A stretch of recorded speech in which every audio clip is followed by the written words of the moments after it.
আসসালামু আলাইকুম গাইস, কেমন আছেন আপনারা সবাই? আপনাদের জন্য আমি আজকে চিংড়ি মাছ দিয়ে একটা লতি তরকারি রেসিপি নিয়ে আসছি, দেশি লতি। তো দেখুন, প্রথমে এখানে আমি একটু পেঁয়াজ দিয়ে দিলাম আর রসুন দিয়ে দিলাম একসাথে, দিয়ে কিন্তু একটু হালকা পেঁয়াজটা ভাজা দেবো তেলের মধ্যে। তো তেলের মধ্যে ভাজা পেঁয়াজটা হালকা যখন একটু হয়ে আইব, নরম হয়ে আইব, তখন কিন্তু আমি এখানে মশলাটা দিয়ে দিব। তো দেখুন, এদিকে চিংড়ি মাছটা দিয়ে দিলাম। আমি দেশে চিংড়ি মাছ দিয়ে রান্না করবো। তো চিংড়ি মাছটা দিয়ে চিংড়ি মাছটাও কিন্তু একটু পেঁয়াজের সাথে ভালো করে লাড়া দিয়ে নিছি। দিয়ে কিন্তু দেখুন, ছোটো চামচ দিয়ে 1 চামচ লবণ দিয়ে দিলাম, আর আমি 1 চামচ আদা রসুন বাটা দিয়ে দিলাম। দিয়ে কিন্তু এখানে দেখুন এখানে কিন্তু আমি দেখুন ধনিয়ার গুঁড়া দিয়ে দিলাম 1 চামচ, আর আমি 1 চামচ মরিচের গুঁড়া দিয়ে দিলাম, লাল মরিচ। আর হলে এখানে 1 চামচ হলুদের গুঁড়া দিয়ে দিলাম। তো সব কিছু দিয়ে এখন আমি দেখুন একটু পানি দিয়ে দিব। তো পানিটা দিয়ে মশলাটা ভালো করে কিন্তু কষায় নিতে হইব। মশলাটাও কষবো, চিংড়ি মাছটাও কিন্তু ভালো করে আরও ভাজা ভাজা হয়ে যাব। তো এদিকে দেখুন সব কিছু দিয়ে সুন্দর করে কিন্তু একটু পানি দিয়ে ভালো করে মশলাটা কষায় নিতেছি। আর আমি এদিকে একটা তেজপাতা ছিঁড়ে দিয়ে দিলাম।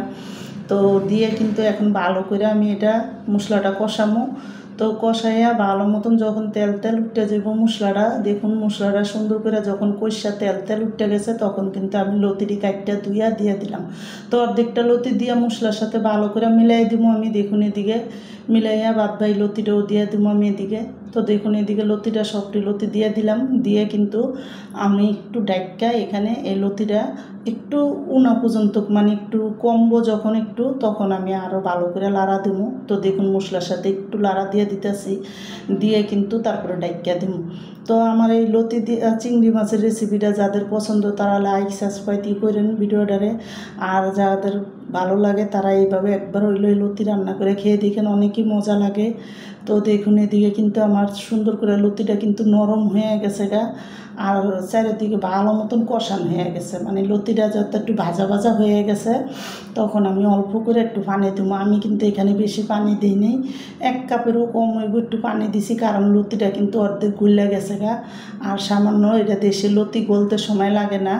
তো দেখুন আমি এখানে 4টা কাঁচামরিচ ফাইরা দিয়ে দিলাম। দিয়ে কিন্তু সুন্দর করে লতিটা যখন কষান হয়ে আসছে, তখন আমি 2 টুকরা লেবুর রস এখানে দিয়ে দেবো, যাতে কোনো গলা না চুলকায়। তো দেখুন লেবুর রসটা দিয়াও কিন্তু আমি একবারে বুনা করে নিতেছি, আর 1 ফুটাও পানি রাখবো না আমি এই লতির মধ্যে।